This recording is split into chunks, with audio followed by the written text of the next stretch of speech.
on Good Morning Northwest, tragedy on the U of I campus. 4 students dead, another in the hospital. The new information we're learning and the questions we're hoping to be answered. We continue following breaking news out of Moscow, where it is still not clear who killed 4 University of Idaho students or why. The Moscow Police Department is only saying it is investigating the deaths as homicides. Sydney Charles is here now with what else we've learned. Well, Derek, so we have been tracking this story with the team coverage since Sunday, and there are still more questions than answers as of right now from the police department. From the Breaking Now desk, the 4 students were found dead on Sunday right next to the University of Idaho. Police searched the area inside and outside 1122 Queen Road on Monday. Law enforcement is still looking for evidence and a suspect. Releasing little information has those in the area asking questions. We have the details of sort of what caused the police to think it was a homicide, then I'm still not entirely sure about it. According to CNN, Moscow's police department has declined to characterize the deaths as violent, but the Latah County coroner told the New York Times that the deaths were not a case of murder-suicide. The coroner also told the Times she plans to conduct autopsies starting tomorrow. As of right now, we are still waiting for Moscow police to release the official cause of death or any information about the suspect. And there's still a lot of grief, a lot of tragedy around this event. So coming up in 30 minutes, I'll break that all down and what some students and other staff members are feeling right now. Yeah, it's a really, really difficult time on campus, for sure. Sydney, thank you.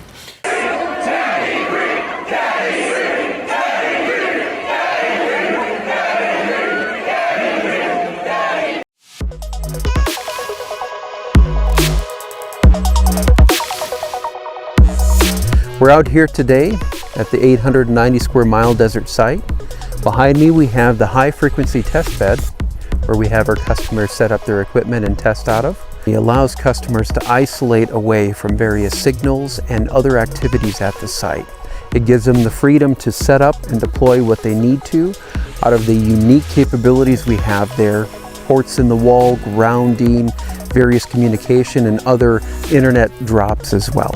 Also behind me is our new 5G tower. The 5G network we have will support various test and training events to ensure secure comms through 5G networks and to validate new 5G Internet of Things devices.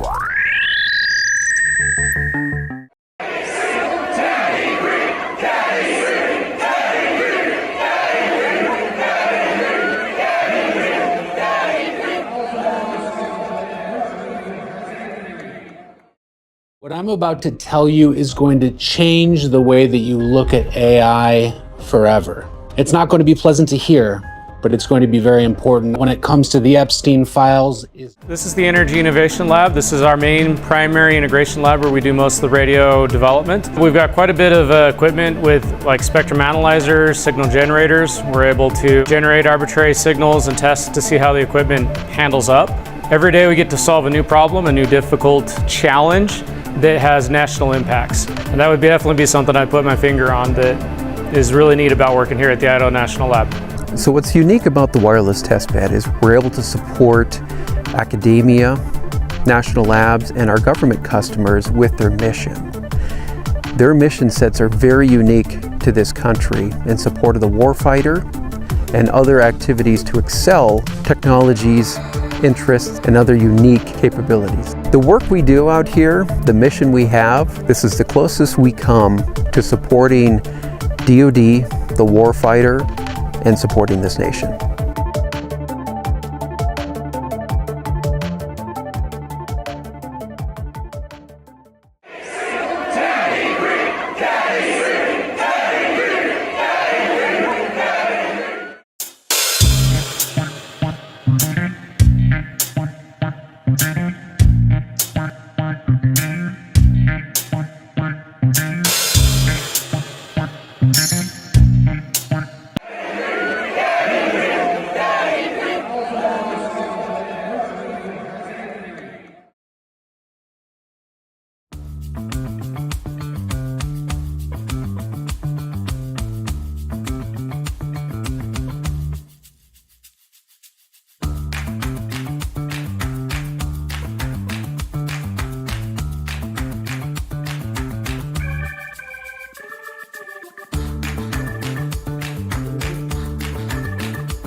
And the real issue with Epstein hasn't even bubbled to the surface yet.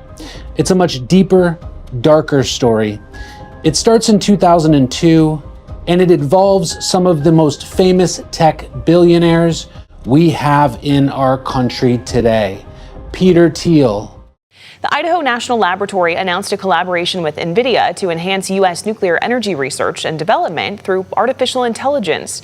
The announcement comes as part of the Trump administration's Genesis mission, which is a proclaimed coordinated national effort to unleash a new age of AI-accelerated innovation and discovery in America. The laboratory and NIVIDIA have codenamed their development Prometheus. They say it will utilize AI to design, license, manufacture, construct, and operate nuclear reactors.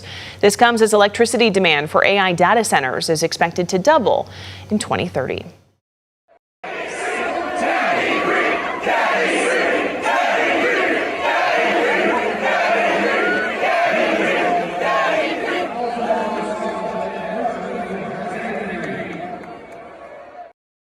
Peter Thiel, Elon Musk, Mark Zuckerberg. I'm Ron Chapman, federal criminal defense attorney, former Marine Corps lawyer and investigator, and I'm going to bring you the story of the new eugenics Jeffrey Epstein, the godfather of artificial intelligence. There was a DARPA program. For those who don't know what DARPA is, it's the CIA-backed research wing that does a lot of research into technology, and it's been the godfather of many very famous technologies, including Facebook, as I'm about to show you right now. DARPA LifeLog was a program that was launched by DARPA.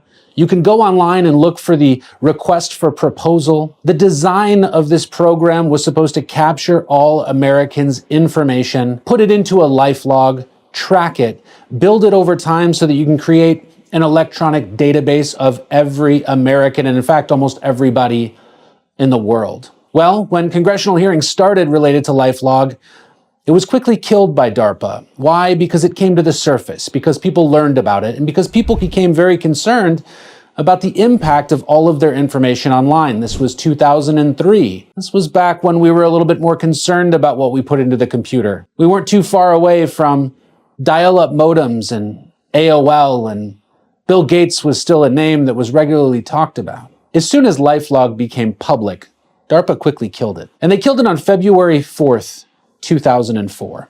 That date is significant because that's also the date that a young hoodie-clad Mark Zuckerberg, sitting in a Harvard dorm room, launched what he called then the Facebook. The Facebook was designed as just a Harvard campus project. That's all Mark Zuckerberg intended it to be. But then, of course, he met the Winklevoss brothers, two relatively wealthy and backed individuals who worked with him on the project. And if you believe the movies, Mark Zuckerberg went in a different direction than the Winklevoss twins. But that's not the real story. The real story is right after Facebook launched, it got tens of thousands of users. 50% of them were on Harvard campus, and it struggled to get off the ground in other campuses.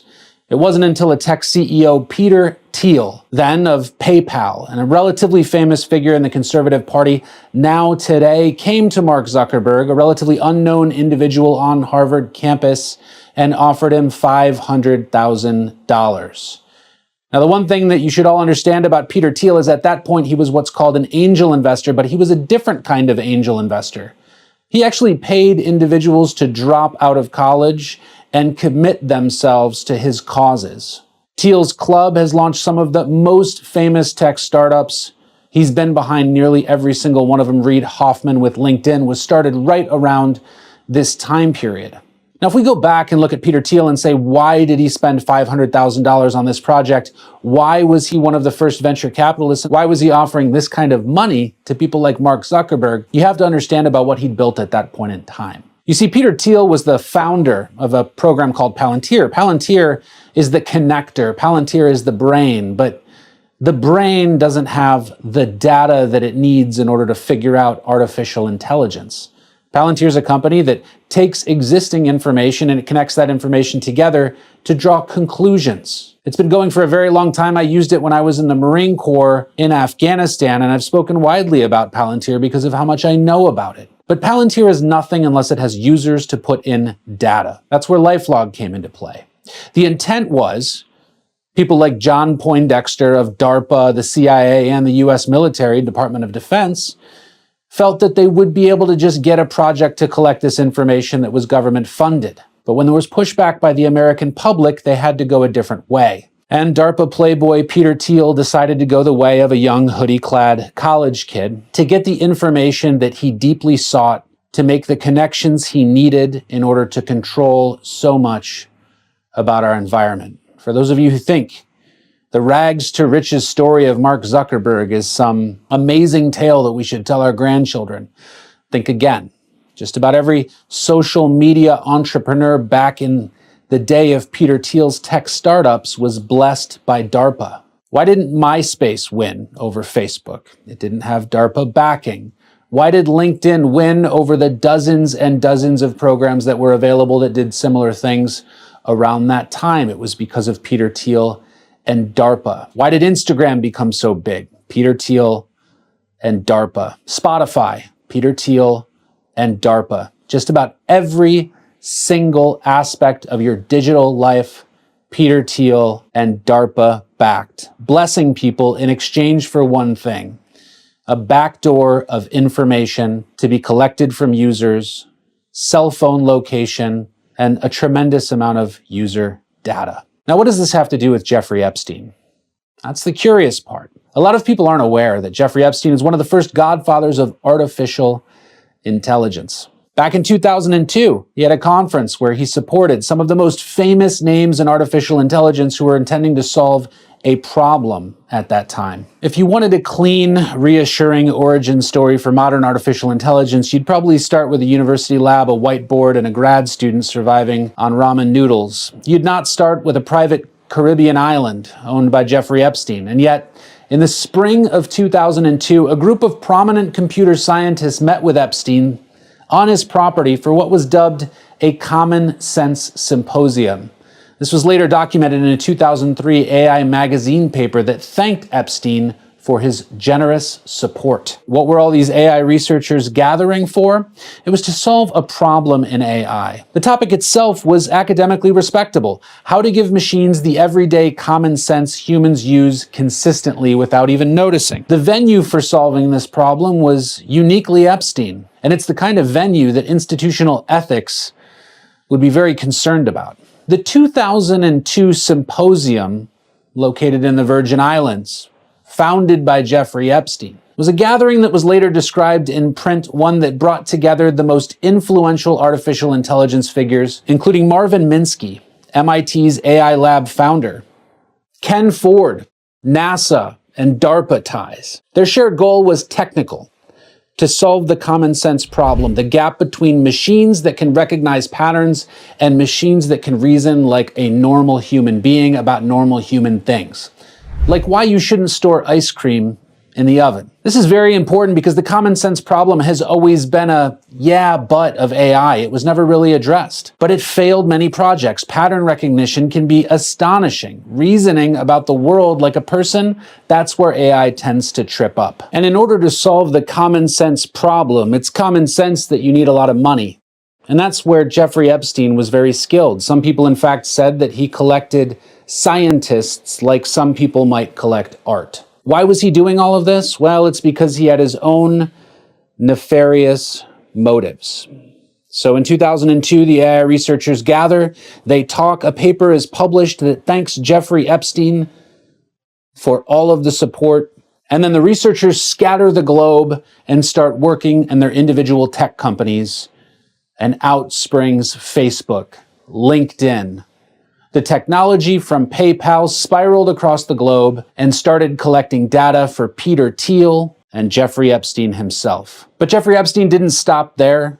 According to MIT's commissioned investigation, Epstein donated roughly $850,000 to MIT between 2002 and 2017. After the Virgin Islands meeting, it was very important that this research gets done, and Jeffrey Epstein paid for it. But he paid a lot more to others. He even paid $750,000 to MIT after his 2008 conviction that everybody's well aware of. Now, the donations to MIT paled in comparison to what he purportedly gave to Harvard. Harvard had an investigation after it was found that they received such a large donation from Jeffrey Epstein, $6.5 million donated by Jeffrey Epstein, most of it in the hands of a researcher named Martin Novak. I'm going to talk a bit about Martin Novak because he's very important here. Martin Novak was the founder of the PED laboratory at Harvard.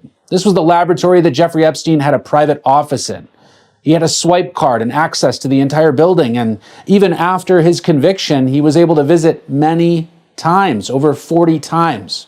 The PED laboratory was part of the Program for Evolutionary Dynamics. Now, you could hear the words evolutionary dynamics and think that this is a groundbreaking concept, but what it really is a dressed-up version of eugenics.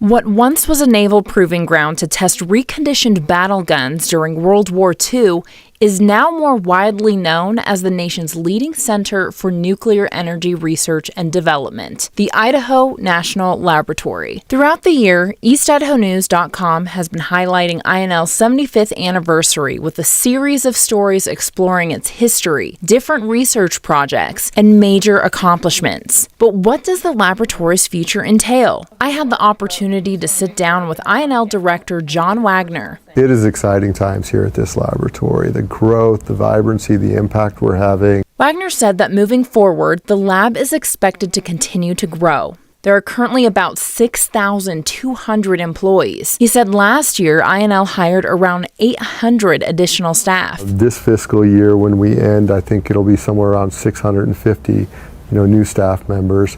So workforce is incredibly important for our future success. I do anticipate us growing on the order of 500 to 1,000 additional staff per year for the next several years. Wagner said one of the biggest risks to the laboratory's continued success is not having enough qualified staff with the right skills at the right time. They are always searching. We're always looking for new staff. We're looking for interns to feed what I call our talent pipeline, working with our local Idaho universities and beyond, working with our community colleges, particularly College of Eastern Idaho, but others as well, trying to make sure that we are getting the right talent that we need to execute our mission. What do you think attracts people to work at INL?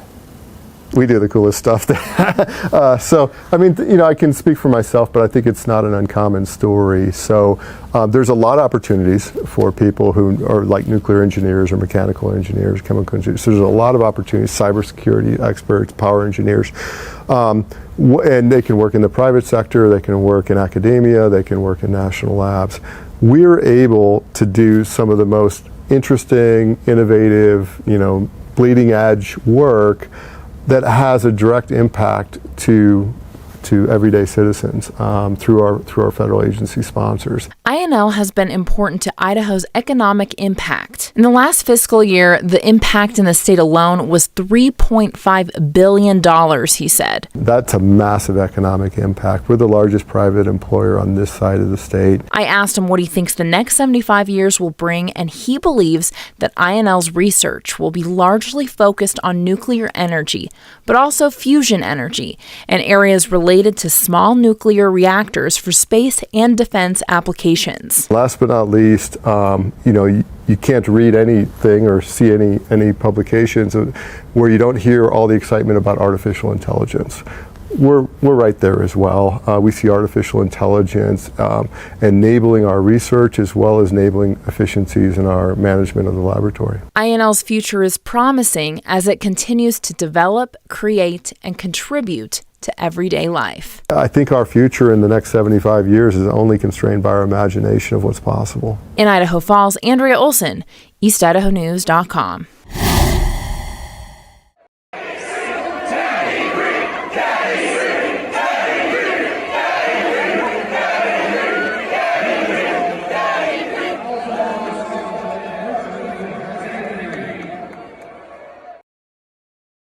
Martin Novak is originally a mathematician, and most of his research was based on the idea of cooperation.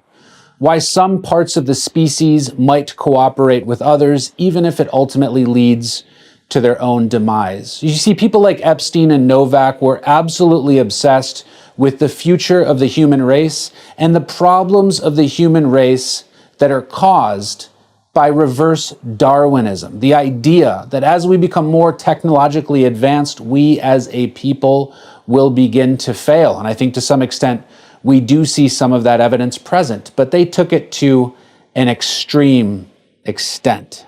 Investigations later described Epstein as being physically present, treated as a known quantity, and given institutional accommodations that go well beyond a pat on the back and thanks for your support, and look a lot more like integration into Harvard itself. With Jeffrey Epstein entrenched at PED and also at MIT, he had commanded respect in two of the most important institutions that were developing research in the area of AI and ultimately eugenics. MIT's media laboratory famously referred to Jeffrey Epstein as Voldemort, or the one who should not be named. For the first time since its founding in 1889, the University of Idaho will have a vandal at the helm. Scott Green, a University of Idaho alumnus who graduated in '84, will assume leadership of the land-grant institution this July. Green, a member of the Kappa Sigma fraternity while at UI, graduated with an accounting degree from the school before earning his Master of Business from Harvard. Ultimately, eugenics. MIT's media laboratory famously referred to Jeffrey Epstein as Voldemort, or the one who should not be named. They avoided saying his name because they knew who he was, they knew what he was about, but they just couldn't stop taking his money for research. The logic's almost poetic in its candor. If a donor's name must not be spoken, everyone already knows where the money is. If the plan is anonymous and not publicized, the institution's admitting it's not proud of where it's getting its donations. Epstein had positioned himself globally as a connector and certainly inside of the United States as a connector in many different institutions. But he was ultimately the funder of artificial intelligence and this sort of research. Starting in 2002 in the Virgin Islands, moving forward to large donations, he kept very firm relationships at MIT and Harvard, even after his convictions. But what's more troubling are some of the statements that Jeffrey Epstein would later make that reveal what he was really trying to develop with all of these donations. Or do you think it's just hype? Do you think people are trying to raise money by pretending that we're going to build a machine god, right? Is it hype? Is it delusion? Is it something you worry about? I think you would prefer the human race to endure, right? You're hesitating. Yeah, well, yes? I don't know. I would This is a long hesitation. This is a long hesitation. There's so many questions implicit in this. Should the human race survive?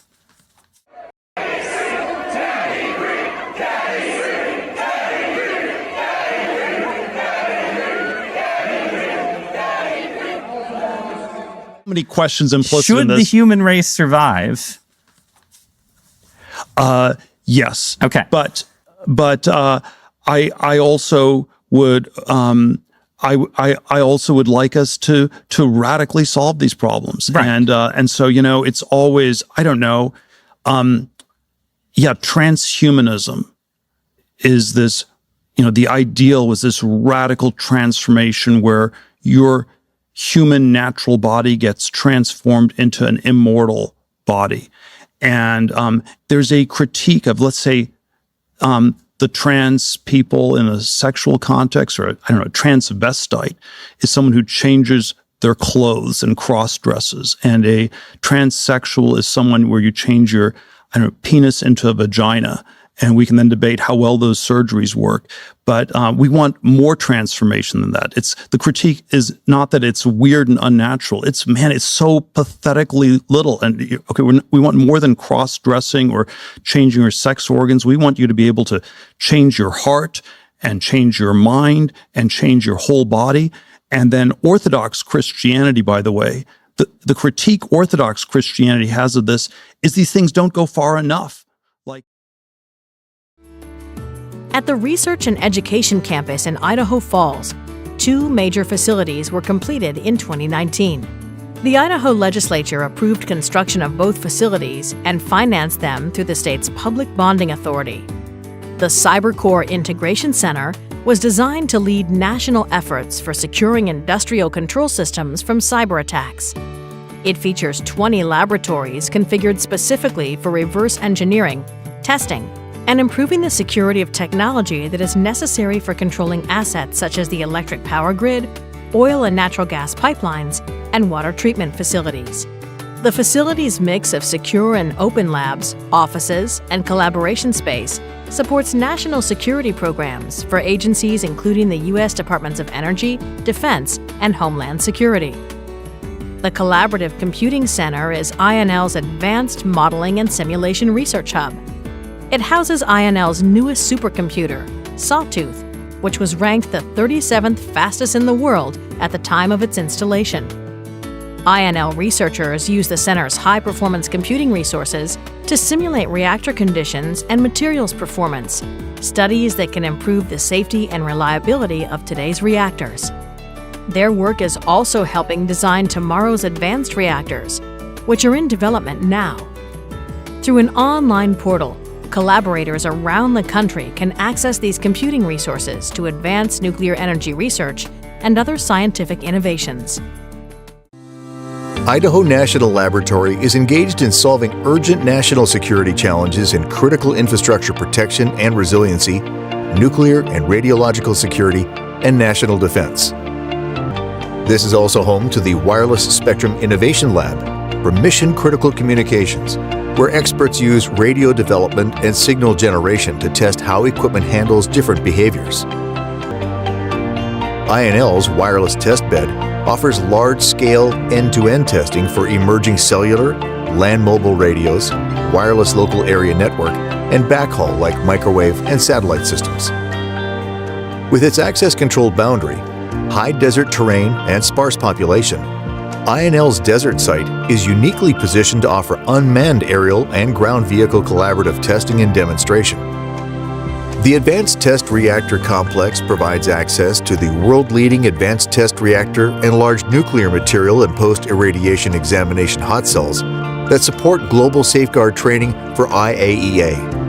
INL's specific manufacturing capability has been the lead manufacturer of armor packages for the U.S. Army's Abrams main battle tank and is designated as the Abrams Armor Center of Excellence. The Radiological Response Test Range supports special training for civilian and military first responders who prepare to deal with radiological dispersion devices and other weapons of mass destruction. Idaho National Laboratory is changing the world's energy future and securing our nation's critical infrastructure.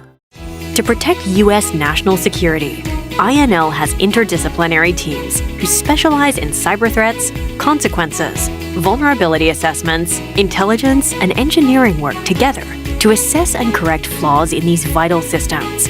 Work at the center supports federal agencies, including the Department of Energy, Defense, and Homeland Security. The lab also coordinates with private utility operators and equipment manufacturers. The CyberCore Integration Center is the only facility in the country that's solely focused on control system cybersecurity. This isolated building and its configurable lab space can hold up to 200 staff, host large meetings, and leverage the capabilities that INL has been building for decades. By harnessing these capabilities in one place, CyberCore has become a premier location for emerging research to cybersecurity challenges of the future. CyberCore labs are designed with collaboration in mind. Each lab contains 2 bays, one for project management and one for engineering. Each lab is also outfitted with multiple network connections and its own power supply and a dedicated cooling system. And the building contains office and conferencing space, ideal for hosting visiting faculty members, students, and other government agencies. In addition to these labs, researchers can scale up their testing and experimentation by connecting equipment to other locations, like INL's Critical Infrastructure Test Range Complex. This area contains full-scale test beds for power, telecommunication, control systems, water, explosives, and nuclear materials handling. Idaho National Laboratory's broad strategy to secure the nation's most vital assets incorporates novel capabilities in thinking, technical expertise, and unique facilities.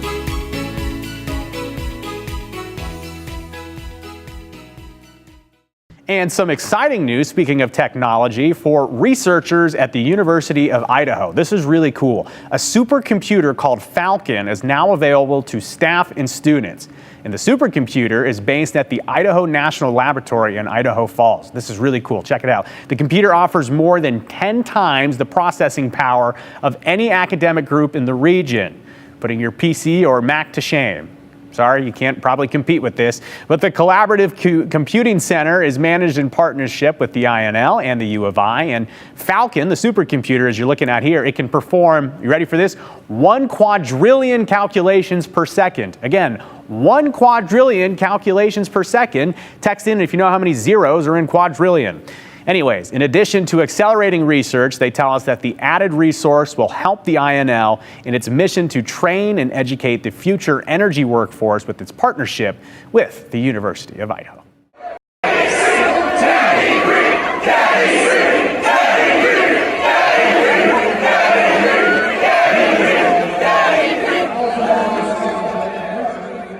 Everyone already knows where the money is.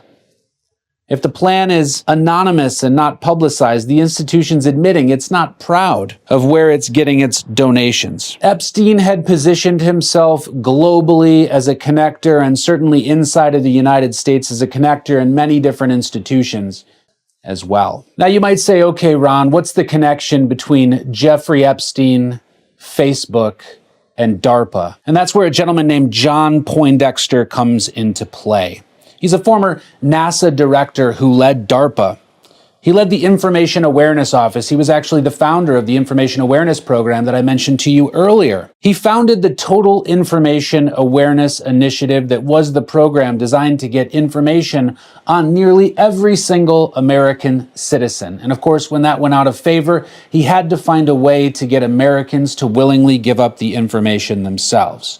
And according to Wired's reporting, Poindexter met with Peter Thiel and Palantir co-founder Alex Karp in 2004 and told them that he had an interesting idea to apply data mining techniques from fraud detection to counter-terrorism operations. Experts like Poindexter were really trying to solve post-9/11 problems, and that's where total information awareness came about. Of course, they had the benefit of a law passed by Congress at the time that George Bush was president and signed by President Bush, allowing almost complete access to the public's information and instilling FISA courts. At that point in time, the government was at the most powerful. The CIA, DARPA, would be able to get as much information as they possibly could. And with the aid of Facebook, and fast forward over 20 years, CIA officials would tell you that the number one source of information on the American public are apps like Facebook, Spotify, and LinkedIn. Shortly after, we would learn that Reid Hoffman, the founder of LinkedIn, would sponsor a dinner in Palo Alto, placing Epstein at the table with Musk, Zuckerberg, and Thiel, all of which who would move forward and champion cryptocurrency as a tool for the future. They realized that the information is great, but the financial system is still tied to governments, and deleveraging the financial system from the government would allow this sort of technocrat explosion to occur and ultimately give them the power that they need. Perhaps unsurprisingly, many of the groups looking to allegedly combat cybercrime in the US and beyond, including the Department of Justice and the FBI, are part of an international public-private partnership housed within the World Economic Forum that is seeking to define these terms in unsettling ways. Not only that, but this group and its partner organizations are also seeking policy objectives that, if widely implemented, would treat anonymous cryptocurrency transactions, and specifically Bitcoin transactions involving mixers and related privacy tools, as criminal. They also, without evidence, assert that there is a direct link between an increase in the value of cryptocurrencies, specifically Bitcoin, and an increase in cybercriminal activity. This public-private partnership, the WEF Partnership Against Cybercrime, or WEFPAC, is run by a former intelligence agent named Tal Goldstein, whose military intelligence career, was marked by his efforts to have intelligence agencies essentially fuse with private technology companies in his native Israel. Today, WEFPAC's members not only include the FBI, the Department of Justice, the U.S. Secret Service, and intelligence agencies of Israel and Britain, they also include massive too-big-to-fail banks like Bank of America and Santander, as well as massive tech companies like Amazon and Microsoft. PayPal is also there, so is the nonprofit that manages the SWIFT payment system. In recent reports, WEFPAC has alleged that there is a connection between the use of cryptocurrencies as well as privacy-enhancing tools such as mixers and the incidence of cybercrime. They argue that, quote, cybercriminals abuse encryption, cryptocurrencies, and anonymity services and other technologies, but fail to note that their use is hardly exclusive to criminals. Though they refrain from naming any currency specifically, the WEF has stated elsewhere on its website that, quote, governments don't like the fact that Bitcoin users are anonymous, and they have concerns over its use for criminal activity and money laundering, adding that their worries aren't unfounded. It's important to point out that WEFPAC doesn't see cybercriminals just as those who may engage in hacks or financially motivated acts like ransomware attacks. To WEFPAC, cybercriminals also include those who use technologies to uphold terrorism and spread disinformation to destabilize governments and democracies. From that, it seems that WEFPAC's inclusion of disinformation as a type of cybercrime betrays an intention to develop policies that, under the guise of combating cybercrime, will instead promote increased online censorship, particularly of independent media. Recent cyber events, like the attack on Ukraine's power grid or the ransomware assault on Colonial Pipeline, prove that the control systems operating these infrastructures are vulnerable. But what if there was a way to drastically reduce the attack surface of these systems and limit their exposure to cyber attacks? At Idaho National Laboratory, researchers have developed OpDefender, a patent-pending technology that gives operators visibility and control of network traffic. OpDefender consists of two parts, an intelligent network switch and an operator control station. The system displays real-time information, including any unauthorized access attempts on control equipment, like protective relays or remote terminal units. OpDefender can either replace or work in conjunction with existing network switches. OpDefender works by using a zero-trust model that assumes any device on the network can be the source of a cyber attack. A device must first be enabled before it can communicate. Once enabled, communications are limited by default to only the most basic commands required for system operation.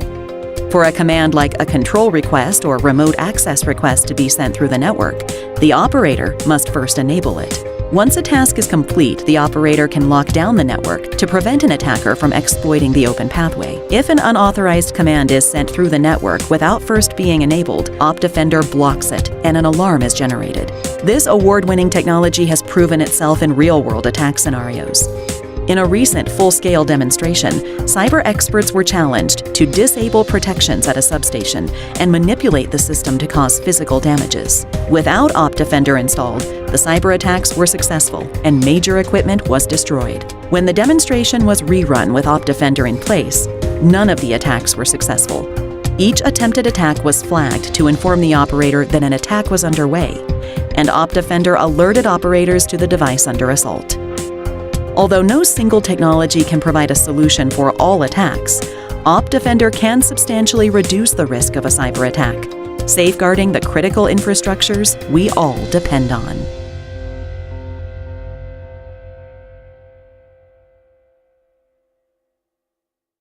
In discussing solutions, WEFPAC calls for the global targeting of infrastructures and assets deemed to facilitate cybercrime, including those which enable cybercriminal revenue streams, which, as we will see shortly, refers to infrastructure that allows for more private cryptocurrency transactions and enables, quote, the promotion of illegal sites and the hosting of criminal content. In another section, The group discusses seizing the websites of cybercriminals as an attractive possibility, given that WEFPAC and its members, like the FBI, view disinformation as a form of cybercrime. This could potentially see independent media websites and the infrastructure that allows them to operate and finance their work, like video sharing and payment platforms that do not censor, emerge as targets. In 2021, FSISAC's Global Intelligence Office released several predictions for 2021 and beyond. Most of these predictions express concern about a coming cyber calamity,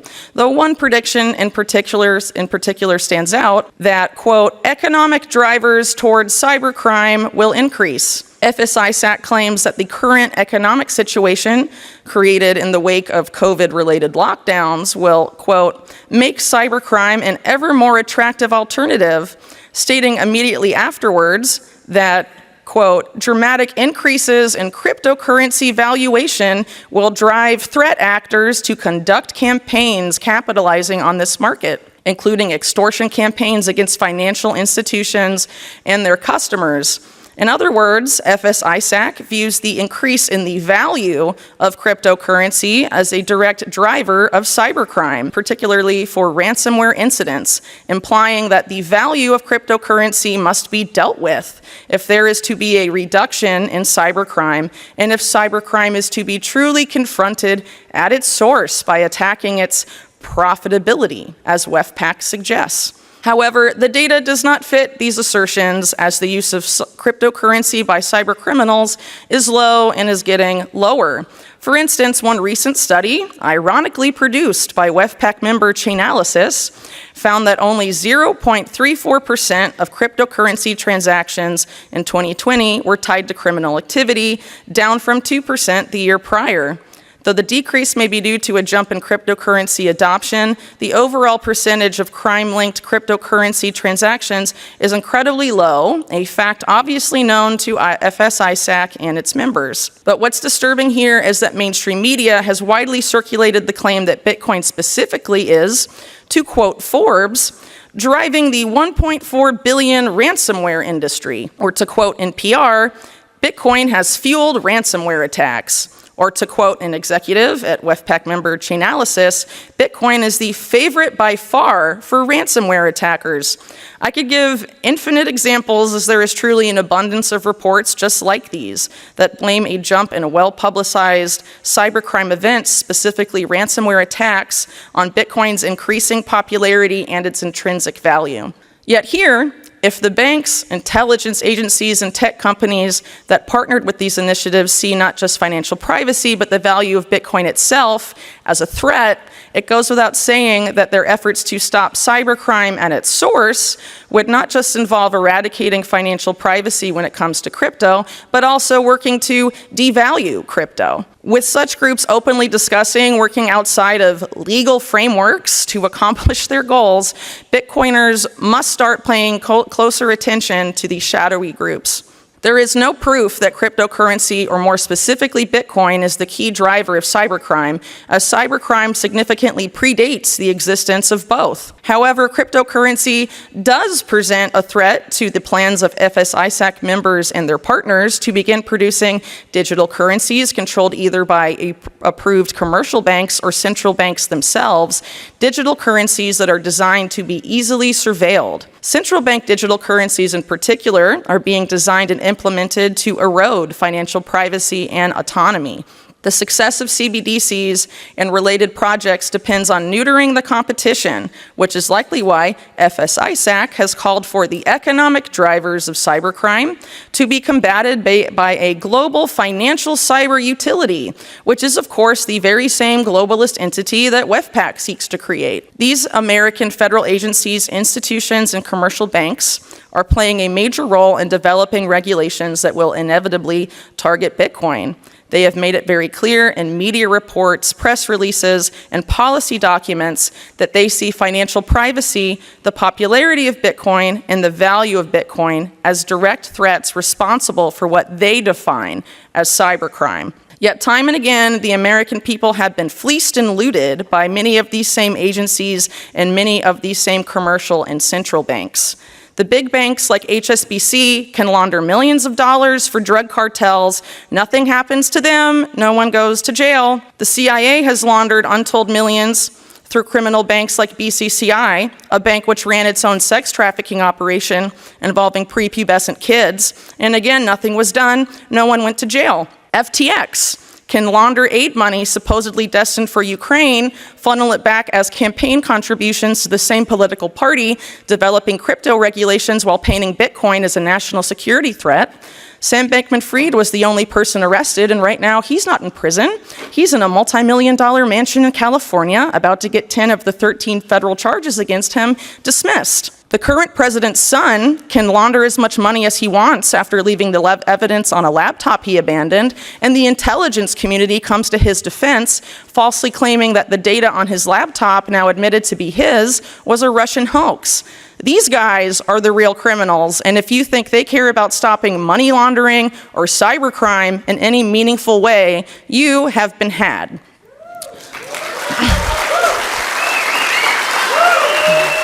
But soon, if nothing is done to stop these policies that are being drafted behind closed doors, use a Bitcoin mixer and take steps to keep your Bitcoin transactions anonymous or more private, you'll be accused of suspiciously acting like a cyber criminal. Complain about the obvious double standard, you'll be accused of spreading disinformation and become a cyber criminal yourself.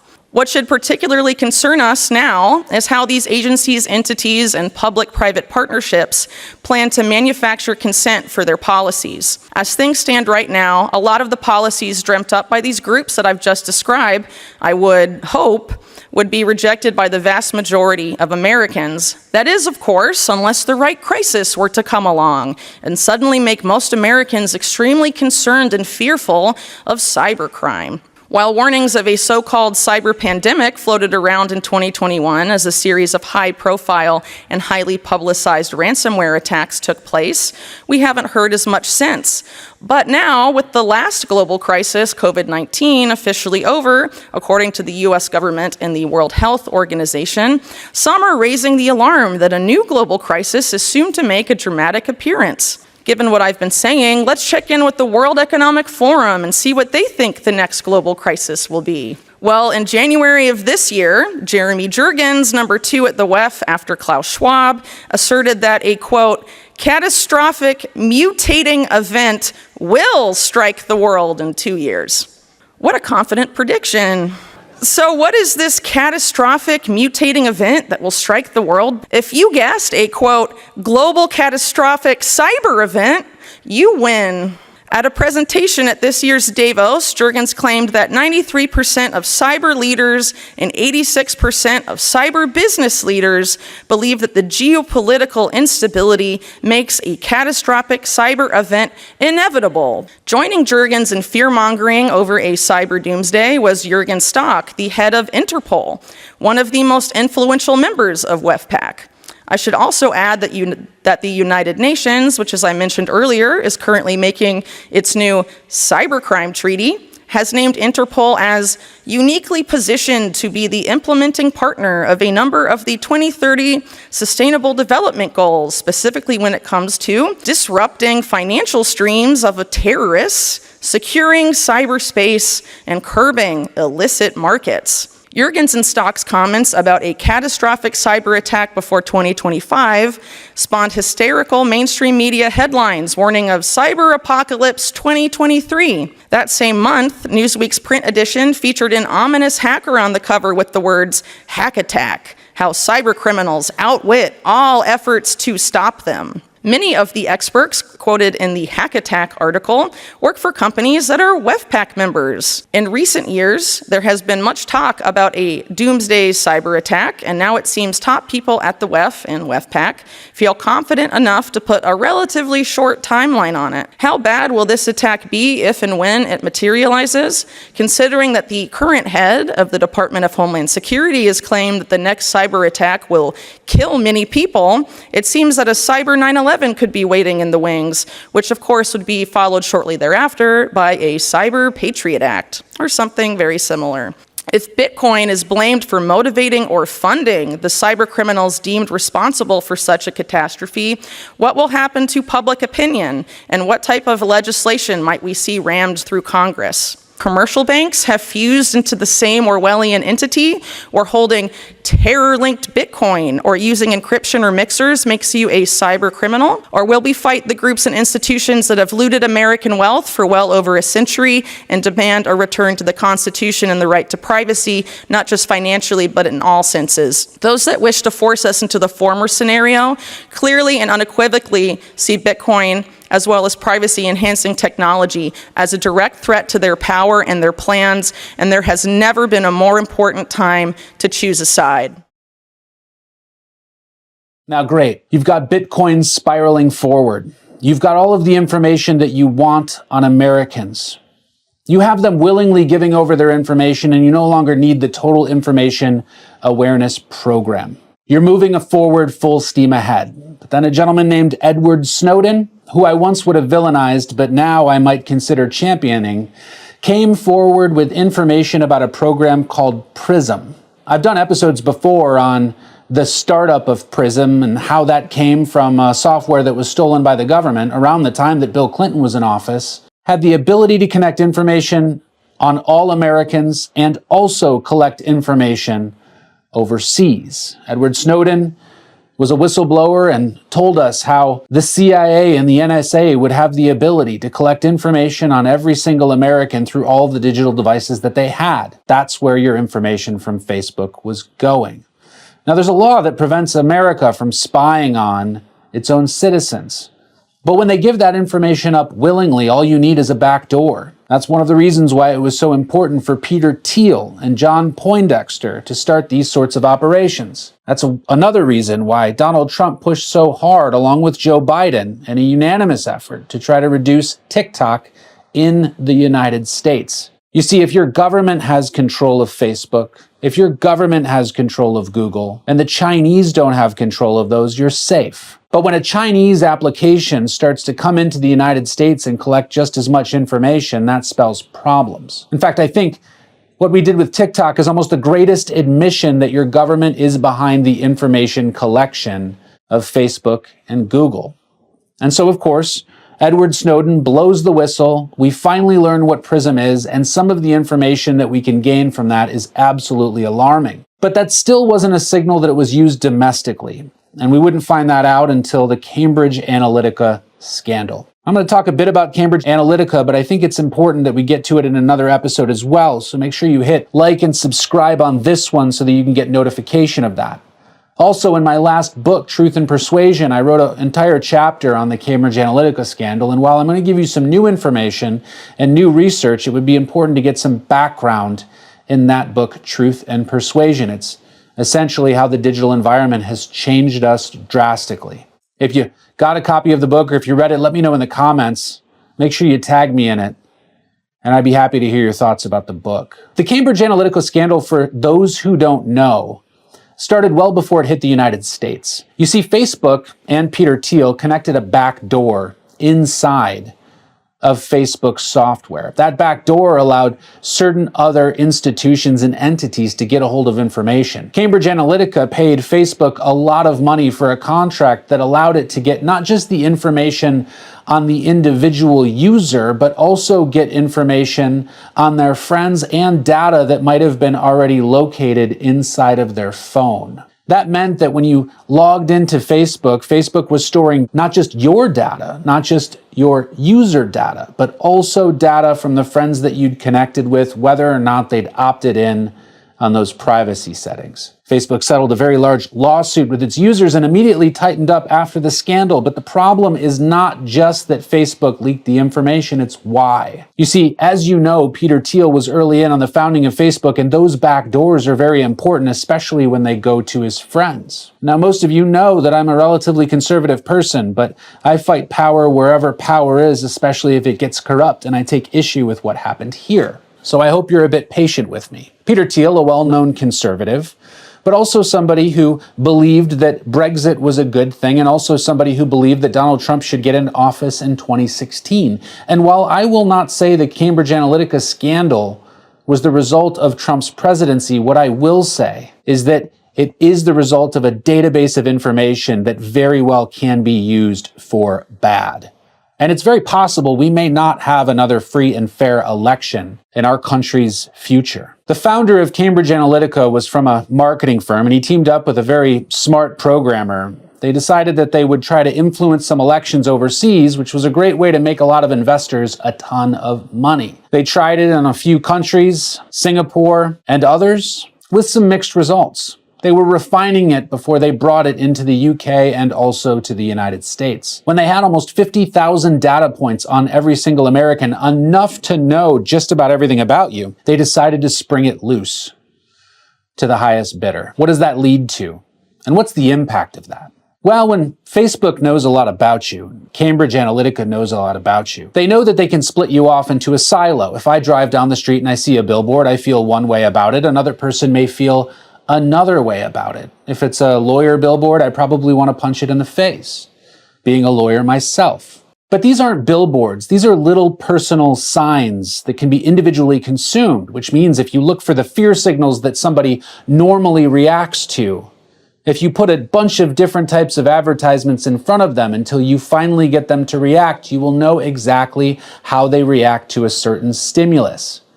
I talk about this in my book, Truth and Persuasion, but there's two types of thinking, System 1 and System 2 thinking. And the first type of thinking is the sort of quick reaction sort of thinking that we don't even really think about. The second type of thinking is the type of thinking that is very intentional and logical. We sit down and we chart things out. You probably don't remember your drive to work very well because you were engaged in System 1 thinking. But if you sit down to solve a problem at work, you very well may be engaged in System 2 thinking. When we react to these fear signals on the internet, the Cambridge Analytica signals that get put in front of us, they appeal to our System 1 thinking, which means we aren't as conscious of what we are doing and the choices we're making. I've often said when I'm looking at a jury of 12 as a lawyer standing up in front of them arguing in a case, for the first time in history, these 12 people may have absolutely nothing in common with each other. They may be operating from very different algorithms. They may be basically speaking the same language. One person may be getting a whole bunch of Russian misinformation. Another person may very well be getting a lot of liberal misinformation. And another person may be getting some fear signals that are just completely out of left field.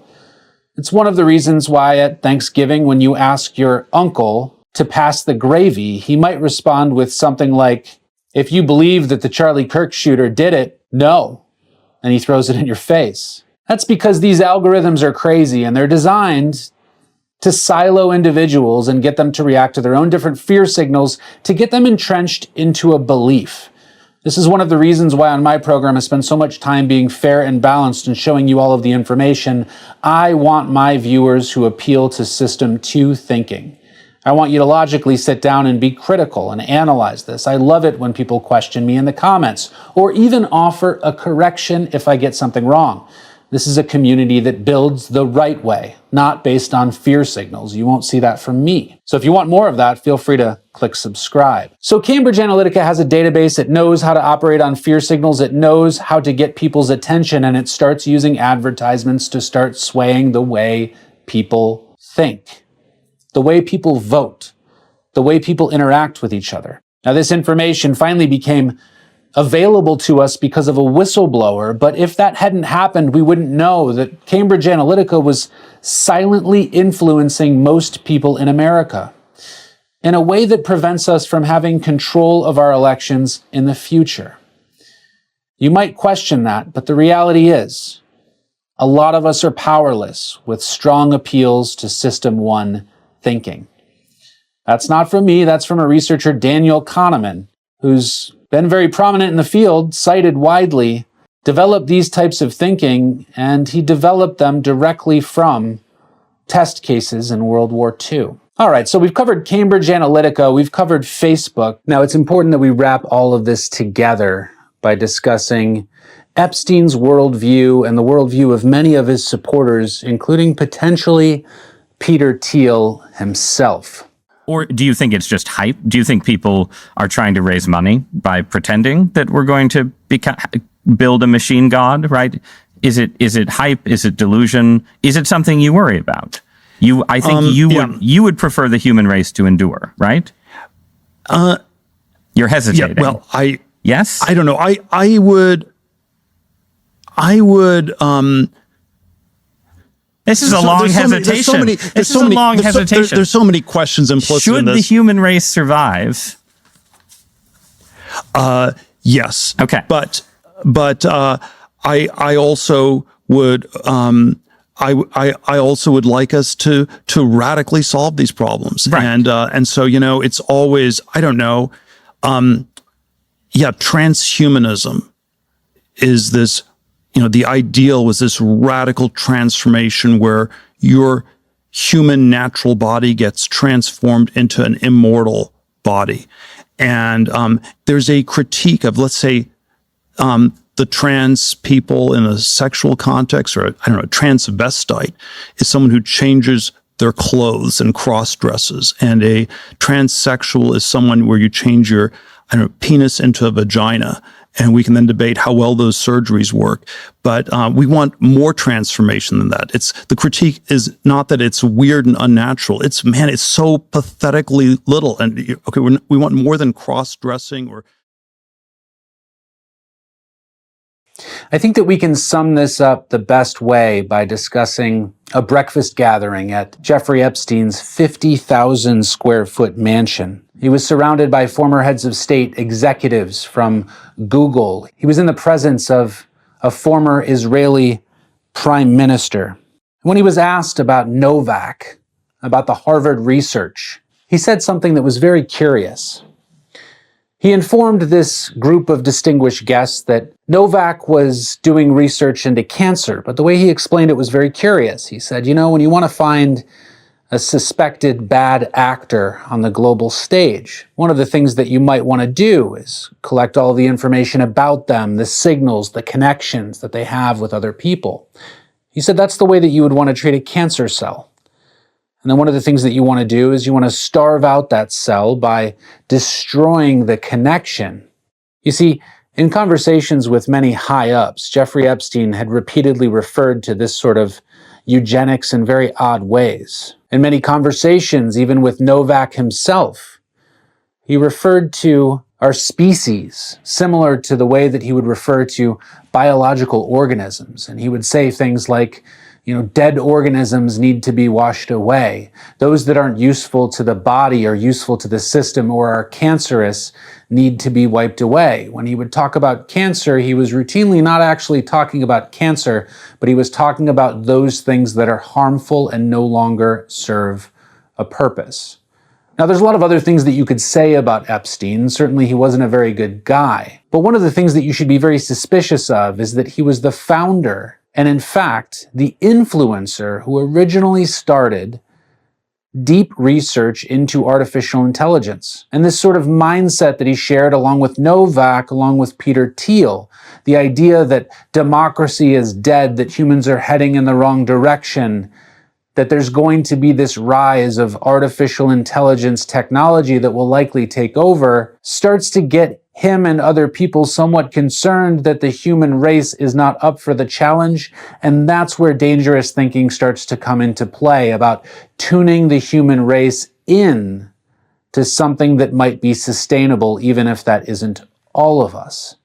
These are the same ideas that were shared by Nazis. These were some of the ideas that Adolf Hitler equated to Nietzsche's thinking that was essentially incorrect. It appeared that Jeffrey Epstein was really obsessed with the survival of the species. In fact, in an email between him and Ghislaine Maxwell, talking about another individual who I won't name, she said, wait, she's key. She has all of the DNA research. Jeffrey Epstein was obsessed with freezing his sperm, and one of the things that he wanted to do was be able to recreate himself later. He was also obsessed with the way that organisms interact with each other through Novak's research, and he was obsessed with the way that society interacts. He was working on some very deep projects along with very intelligent individuals who all shared the same eugenicist mindset. Now, that's a lot for one episode, and the next episode, I'm going to get a little bit deeper into Peter Thiel. I'm going to get into EDGE, the secret group that is promoting all of this research, and I'm going to dig pretty deep into the mindset of some of these powerful people and why they think the way they think and why it is so incredibly dangerous. But one thing's for sure, your use of AI, your use of artificial intelligence, putting information into the machines that we've been putting information into was not designed to help us or save us or help us do our jobs. It was designed to give pieces of your freedom over so that it could be observed, manipulated, and fed back to you in a way that allows individuals like this to control. On the next episode of Off Air, we're going to talk a little bit more about Peter Thiel, the Greenland acquisition, a secret society that he's been involved in. We're going to talk about Edge and Jeffrey Epstein and why these people in this inner circle think the way they do. My name's Ron Chapman. Thank you so much for joining me on Off Air. Imagine a hard drive that stores every film, book, and photo ever created in a space smaller than your fingertip. That's the promise of DNA storage.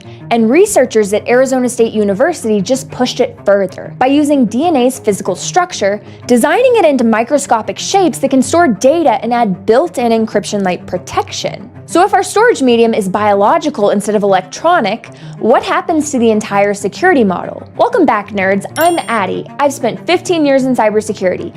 I break down cyber threats before they blindside you. In this video, we're going to dive into some of the coolest research I've ever seen. Let's get into it. Biology is becoming infrastructure. Imagine waking up one day and realizing your future hard drive might actually be biology.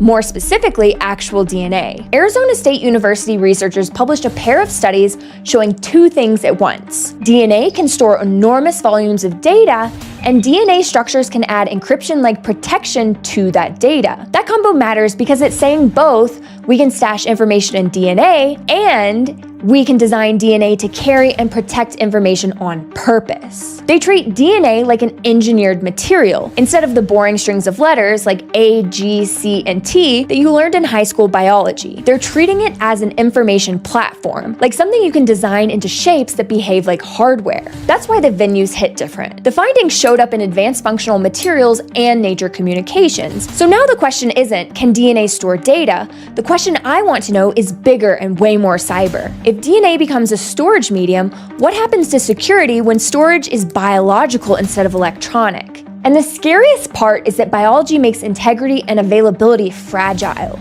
So before we even talk threat models, you need a clean mental picture of what DNA storage actually looks like. So what's the pipeline? What DNA storage actually is? DNA storage is a predictable mechanical workflow. You take data and encode it, then you synthesize DNA to write it. You store it, you amplify it when you need more material, and then you read it, usually by sequencing. And finally, you decode it back into the original message. It goes encode, synthesize, store, amplify, read, then decode. It's clean, mechanical, and almost boring until you realize the traditional read step relies on sequencing, and sequencing moves slow and expensively.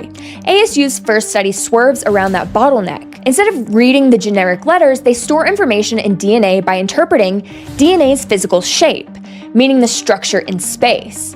And this is the gold concept. They design tiny DNA structures that act like physical letters in an alphabet. Each shape becomes a symbol. Combine symbols and you get words. Combine words and you get a message. It's like building an alphabet out of microscopic origami. Now here's how they read it. Those structures pass through a microscopic sensor, and machine learning watches the subtle electrical signals the shapes produce. The model translates signal patterns into the intended letters, then into short messages. Shape goes in, signal comes out, meaning snaps back into place. That's why ASU frames this as a bridge between synthetic biology and semiconductor technology. They're pointing toward molecular information systems that don't behave like today's electronics. But biology is pretty noisy. So if noise comes standard in the medium itself, how does that rewrite the entire security model? Biology changes the rules. The second you store data in DNA, the rules change because your storage medium lives in the real world. Biology comes with built-in gibberish. DNA degrades if you handle it incorrectly. It gets contaminated easily. Temperature and time matter. Even the process of making enough copies to read, also known as amplifying, adds variability because the molecular copying doesn't behave like file copying. So this conversation stops being around, did someone hack it, and it starts to become, did the environment actually nudge it? And that's where the CIA triad gets weird in a way cyber people need to respect. Confidentiality stops being just access controls and passwords. Instead, it becomes physical access. Who can touch the sample? Who can run the tools? Who has the lab capability to turn a tube of molecules into readable information? Oh, and just as a side note, I started researching this stuff after reading some Epstein files where he was working with the OG cryptographers trying to figure out how to hack this. So, moving on.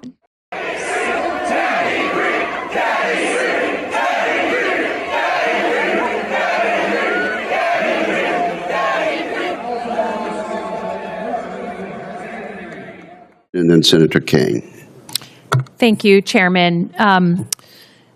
Mr. Ditlevson, I want to talk about some reports we had this week coming out of the Pentagon about the use of artificial intelligence. And you know, we all know, or many of us know, we're in a classified race against the Chinese on artificial intelligence.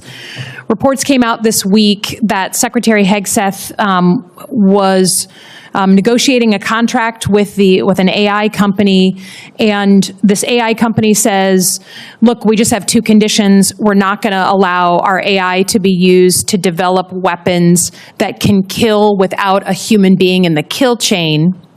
And then number two, we're not going to allow our AI to be used for mass surveillance of American citizens. And that Secretary Hegseth got very upset about those two conditions, that he refused those conditions.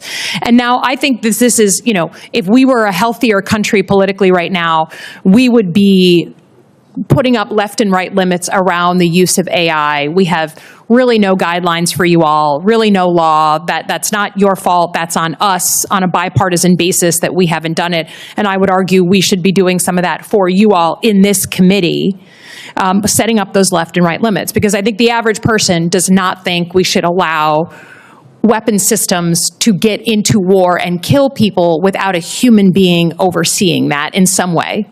And I certainly don't think any American Democrat or Republican wants mass surveillance on the American people. So I guess my plea is for us as a committee to deal with this in the NDAA. But because you're up for the job on Homeland issues, I have to ask about this mass surveillance. Why wouldn't Secretary Hegseth say, no problem, we're never going to use AI at the Pentagon to conduct mass surveillance of American citizens? You've been the number two over there. You're now gunning for the number one job, up for confirmation. To your knowledge, is the Assistant Secretary role of Homeland Security, do you have any programs currently going on involved in the mass surveillance of American citizens? Senator, I can't speak to the specifics of that meeting with Secretary. No, of course not. I'm not asking that. Just for you. You've been in the number two job. You're in the seat. Don't deflect. To your knowledge, the purview of the position you're trying to get, is there any mass surveillance programs of the American people going on right now in that assistant secretaryship? To my knowledge, Senator, not within that assistant secretaryship. We focus on policy That's writing. Fine. I want the answer to be no. I'm gunning for a no. I want you to say no. Are you aware, and can you confirm that it is illegal under U.S. law for the Department of Defense, and particularly intelligence community assets, to surveil or target American citizens for their views? Senator, I'm not intimately familiar with the exact language in different statutes. I would always defer to the Office of General Counsel to make sure any policy advice that we provide is lawful. Okay, it is the law, right? Executive orders, the National Security Act of 1947, and then everything that came out of Watergate. American citizens don't want to be surveilled by their government. You do criminal activity, go for it. You should be brought down. But mass surveillance, targeted surveillance of domestic terrorist organizations is a very sensitive subject that you're going to be in the hot seat for. So I would offer that instead of just deferring, you should get to know the law really quickly, because you're going to be asked at some point, whether the actions of this government are okay by you. And when it comes to targeting American citizens, using assets of the intelligence community, using AI to surveil American citizens, I want you to answer no, that you will uphold the values that I hope we all share, which is that the U.S. government should never target its own citizens. Department of Defense especially should be focused on foreign threats and the things that are coming at us from abroad. Yours should be focused on cyber threats, things that are important to protecting American citizens, not surveilling our own people. And I will just say, along the same lines of what you will be asked, you know, Senator Sheehy was in Iraq. I was in Iraq too. Do you know of any credible threats of violence against U.S. polling locations that would ever require the National Guard to be deployed? Any actual credible threats, yes or no? Senator, in this particular forum, I can't speak about any threats that may or may not exist and need to maintain operational security. I think the idea that the President of the United States is saying that we should deploy National Guard and potentially others around polling locations when there is no credible threats. You should bring them up here if there are credible threats. We all have clearances, but the idea that we could be deploying law enforcement and National Guard around a polling location without a credible threat should send a shiver down your spine. And you are going to be in the hot seat to say, no, I'm sorry. That just fundamentally cuts against who we are as Americans, and I hope you are willing to uphold your oath when it comes down to it. Yield back. Mr. Ditley. So my group works with our engineers and our cyber researchers to take very technical information and boil it down into a so what for our industry, for our customers, so that they know where to put in defenses for control system cybersecurity. We look at where we should be bolstering our defenses in terms of particular systems that we are seeing they may have a vulnerability. And so we want to provide solutions and secure defenses for those systems so we can make sure that critical infrastructure remains vital and accessible to the American public. So the research that we do is focusing on securing the technologies and making them more resilient. So when you turn your water on, you know that it's clean and safe to drink. So when you turn your light switch on, you know you're going to have reliable power. Or when you're going on a transportation system, you know that it's going to be a safe and smooth ride. And that is really what we're focusing on, making sure that the devices that are in the systems today are safe, but then also developing methodologies so that we're building new systems that keep cyber security and vulnerabilities in mind so that we have great engineering platforms for future installations of infrastructure. Our mission is to protect the nation. We are in National and Homeland Security within the Cyber Core Integration Center, that part of INL. We are here to, we know that our actions help defend the nation, we help maintain its economic vitality, and we help provide those services that our public and our citizens depend on for health and security.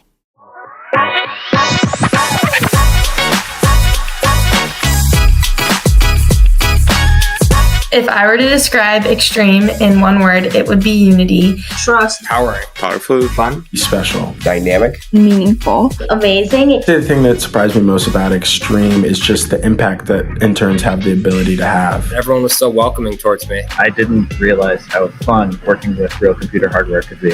The executives really want to get to know you. They made sure they answered all my questions. Whatever aspect of the business they were in, they were very available and willing to talk.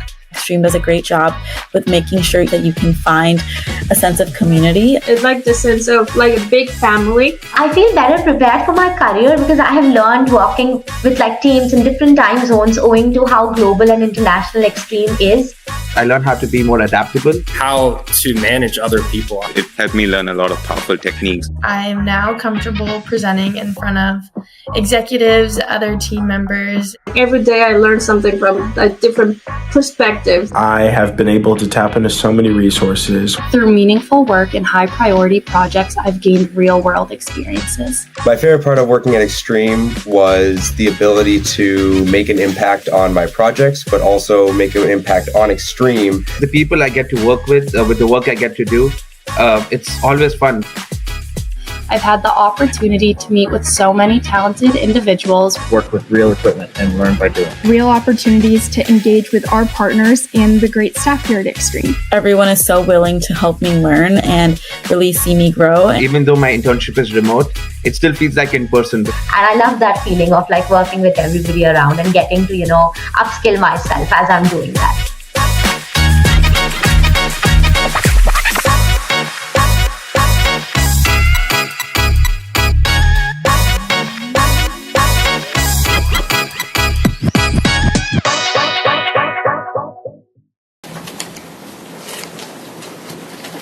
Everybody here?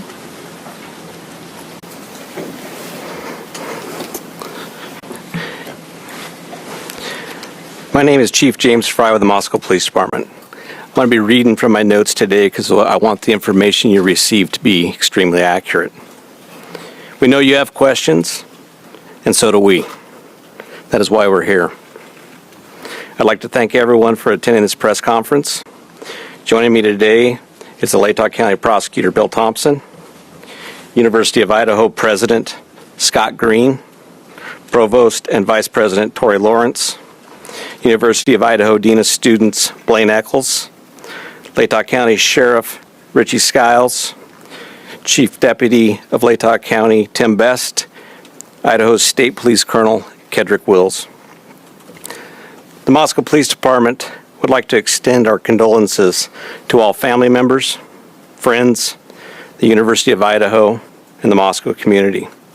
This was a horrible crime that took the lives of Ethan Chapman, Xana Kernodle, Madison Mogan, and Kaylee Goncalves. What we don't know, the identity and location of the suspect, the location of the knife or any clothing that was worn by the suspect. Currently, we have 25 plus investigators working this case, as well as assistance from the Federal Bureau of Investigation and the Idaho State Police. We've been reporting on this upcoming trial, and I feel like every time we talk about it, we say it's happening later, it's happening later. It's been 2 years. I think the trial's still another 8 months away. What do you think about all this time that has passed from the time of the crime to the fact that we have not been to trial yet? I don't have a lot of comments on that. I would say that I feel like the legal system is not about the victims, and I'll leave it at that.